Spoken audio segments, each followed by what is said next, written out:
Il-ħamis fil-għaxija ingħata bidwa l-sensiela ta' workshops bit-tema Insaħħu Malta tagħna, organizzati mill-Partit Laburista bl-ewwel wieħed jitratta t-tema tal-festi f'pajjiżna. Dan il-workshop li sar fil-każin tal-Banda ta' San George f'Bormla ta' widen lill-attivisti kollha, partikolarment dawk li b'xi mod jew ieħor jagħmlu parti mill-festi tradizzjonali Maltin.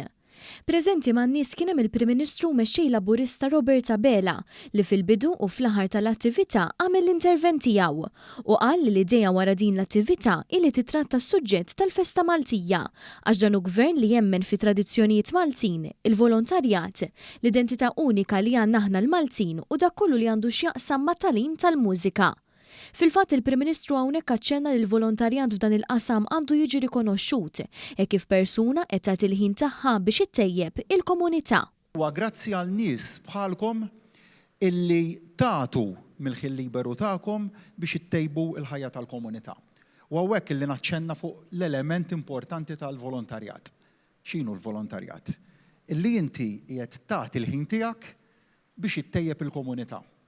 Biex inti ttejjeb is-soċjetà ta' madwarek. Intom qed tagħmluha bil-parteċipazzjoni tagħkom fil-festi, fit-tagħlim tal-mużika, fil-kontribut fil-każini diversi. U dik hija xi ħaġa li jien verament nammira għax tfisser l-altruiżmu. Tfisser illi ma tqis lilek innifsek l-ewwel imma tpoġġi lil ħaddieħor qablek innifsek. Sa dan it-tant waqt dan il-workshop saru diversi interventi oħrajn minn nies li għandhom opinjonijiet importanti dwar is-suġġett. Fost dawn One News tkellem ma' Duncan Brinkat, chairperson tal-Kummissjoni Għaqda Każini tal-Banda, li ħadem qatih biex il-festa Maltija tiġi rikonoxxuta uffiċjalment bħala wirt intangibbli tal-umanità mill-UNESCO. Brinkat spjega li minn surveys li għamlu matul iż-żmien ħareġ kif in-nies iqisu l-festa Maltija bħala l-aktar ħaġa importanti fl-aspett kulturali Malti.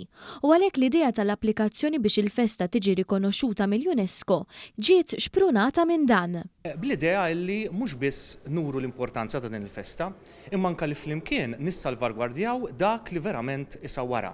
Ġifieri l-aspetti tradizzjonali tagħha li kull darba jikbru, kull sena jikbru, iktar ma' żminijiet, iżda jibqgħu tradizzjonali fil-format veru tagħhom.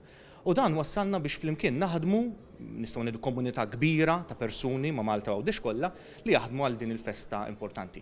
U fil-fatt nistgħu ngħidu li attivitajiet bħal dawn iwasslu biex persuni bħalna jkunu jistgħu anke jsemmaw leħenhom iżjed biex din l-oġġett tant importanti fil-kultura Maltija nieħdu ħsiebu.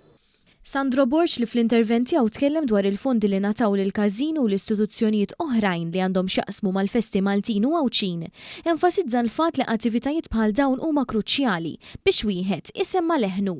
Huwa importanti għax bħallum tintaqa' kulħadd jgħid dak li jixtieq il-problemi li jkun hemm għax ovvjament problemi dejjem ikun hemm li jissolvew huma l-isbaħ ħaġa mbagħad u x'hekk. Fl-aħħar tkellimna wkoll mal-President tal-Banda ta' San Lawrenz tal-Birgu li tratta dwar diversi temi fosthom dwar l-investiment b'saħħtu li sar fil-każini tal-Banda u tenna li kieku ma sarx hekk dawn il-każini kienu jintilfu għal dejjem. Ringrazzjajt lill-Gvern tal-fondi li għamel available l-laqdiet tagħna li naħdu fil-festi speċjalment fil-qasam tal-każini tal-Banda għaliex kieku minn dawn il-fondi tru diversi aġenziji żgur ma kunx nistgħu nagħmlu l-qabża fil-kwalità speċjalment f'dak li jissejjaħ u li huwa tagħlim mużikali. Bħal dawn huma tajbin għaliex niltaqgħu kollha flimkien nistgħu niddiskutu waslu l-messaġġ dirett u min-naħa tal-politiċi jaraw jħossu l-pols b'mod dirett mal dilettanti l-attivisti l-volontari li nagħtu ħajjitna u ħina wara x-xogħol mal-familja fil-każini u l-qdiet rispettivi.